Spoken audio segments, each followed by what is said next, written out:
The sun was sinking low over the jagged ridges of the Sierra Nevada, painting the world in molten gold and fading crimson.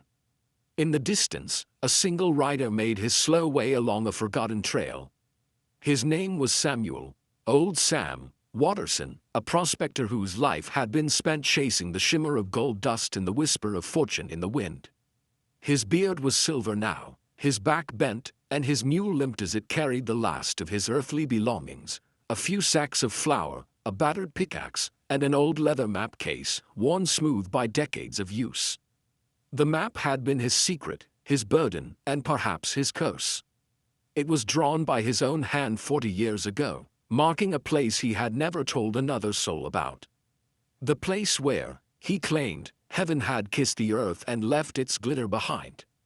Yet even as he looked upon the folded parchment each night, he knew that what he truly sought was not buried under rock and soil, but somewhere in the dusty echoes of his past. He arrived that evening at a creek he hadn't seen in 20 years. The water still ran clear and cold, whispering over the stones as though time had stood still here, even as the world around it had grown old and weary. Sam set up camp, feeding his mule and kindling a small fire. He sat beside it, staring at the flames, lost in the flicker of memory. He had first come to this place in 1852, when the California gold rush was at its height. He was young then, full of restless dreams and a hunger for more than life had given him. Back in Missouri, he had left behind a woman named Clara, sweet Clara with the soft brown eyes who had begged him not to go. But the promise of gold had called louder than love. He remembered the last thing she said before he rode away. "Sam, you can't fill an empty heart with riches." At the time, he had laughed, kissed her forehead, and promised he'd return with enough gold to buy them a ranch and a lifetime of happiness. But he never did. The rush swallowed him whole, as it did so many men. The gold he found that first year was enough to keep him believing. Enough to make him chase the next vein, the next claim, the next mountain. But by the time he struck the mother lode, years had passed, and the man who found it wasn't the same man who'd left home. He was harder now, lonelier, and filled with the quiet ache of regret. He buried his find in a canyon no one else knew about, marking it carefully on his map, and told himself he'd return one day when he had someone to share it with. But that day never came.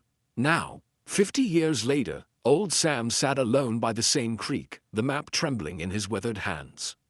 He could almost see Clara's face in the firelight, the smile, the tears, the way she looked at him as if he were both her dream and her heartbreak. He took a deep breath and unfolded the map. The ink had faded, the lines barely visible, but he could still trace the route by memory. Up the creek, past the twin pines, to the mouth of a canyon shaped like a sleeping bear. He would go there tomorrow, he told himself. One last time. The night grew cold, and the stars scattered across the black sky like shards of silver. Sam lay awake, listening to the soft murmur of the creek. He wondered if Clara was still out there somewhere. But she would be gone by now, surely. He was an old fool, chasing ghosts. At dawn, he rose and saddled his mule. The journey was harder than he remembered. The trail was steeper, the air thinner. Each step felt like a reckoning. By midday, he reached the canyon's mouth. The great rock formation still resembled a sleeping bear, its massive head bowed in eternal slumber. Sam felt a rush of emotion, nostalgia, relief, sorrow all tangled together. He followed the trail inside, stopping at a ledge where he remembered hiding the gold. He knelt and brushed away the dust, revealing a patch of earth darker than the rest. With trembling hands, he began to dig. The dirt was dry and stubborn, but beneath it, something hard scraped against his pick. He pried it loose and found the corner of an old wooden chest. His heart pounded. After all these years, it was still here. He pulled the chest free and forced it open. Inside, wrapped in a rotting canvas, lay the gold.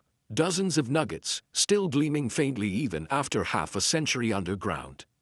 He let out a breathless laugh, part joy, part disbelief. But as he stared at the treasure, the laughter faded. The gold meant nothing now. He had spent a lifetime chasing this glow, and now that he held it again, it felt hollow. What was he going to do with it? There was no one left to share it with, no one who cared whether he lived or died. He sat there for a long while, staring at the chest, until a voice startled him from behind. "You finally found it, didn't you, Sam?" He turned sharply. Standing a few paces away was a woman in her middle years, wearing a wide-brimmed hat and a travel-stained coat. Her eyes, soft and brown, carried a familiar warmth. Sam blinked, his heart stuttering. Who are you?" he asked hoarsely. The woman smiled gently. "My name's Eliza. Clara Watterson was my grandmother." The words hit him like a hammer. "Clara," he whispered. She married." Eliza nodded. "Eventually, but she never stopped talking about you. Said you had a good heart, just lost in the wrong kind of dream." Sam swallowed hard. His eyes glistened as he stared at the woman. "She's gone, then. Many years now," Eliza said softly.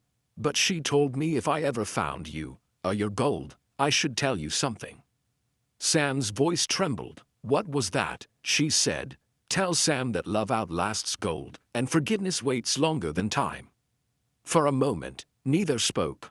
The wind whispered through the canyon, carrying with it the scent of pine and dust. Sam bowed his head, tears slipping down his wrinkled cheeks. "I don't deserve that," he murmured. "Maybe not," Eliza said, "but she gave it anyway." Sam looked at her again, seeing in her face the ghost of the woman he had loved and lost. "You came all this way, for this?"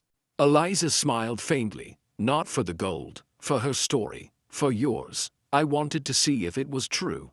He gestured weakly at the chest. "It's real enough, but it's cursed, I think." Everything it touched turned to sorrow. Eliza knelt beside him, her gaze steady. "Or maybe it's finally time to set it free." They sat in silence for a while. Then, slowly, Sam nodded. Together they carried the gold down to the creek.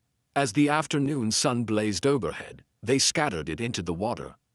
The gold sank and vanished beneath the rippling surface, catching the light one last time before it disappeared forever. When it was done, Sam felt lighter, as though he had laid down not just a treasure but the weight of his own regrets. He sat by the water, breathing deeply, the years seeming to fall away with each exhale. Eliza sat beside him, watching the current. "You know," she said, "my grandmother always believed you'd come back to her." "I meant to," he said softly. "But every time I thought I was close, I found another excuse. The gold, the weather, my luck. Truth is, I was afraid." "Afraid of what?" "That she'd moved on, that she'd stopped waiting, that I'd look in her eyes and see nothing left." Eliza smiled gently. "She never stopped loving you, Sam." "Not really," she said. "Some people leave pieces of their hearts behind, and maybe that's how love survives." He looked at her, his old eyes brimming. "Then I guess I left mine with her." As evening fell, they built a small fire by the creek, much like he had done so many times before. They shared a simple meal and spoke quietly about the past, about Clara, the gold rush, and the things that mattered more than fortune. When the stars came out, Sam grew still. His eyes were fixed on the flames, his breathing slow and even.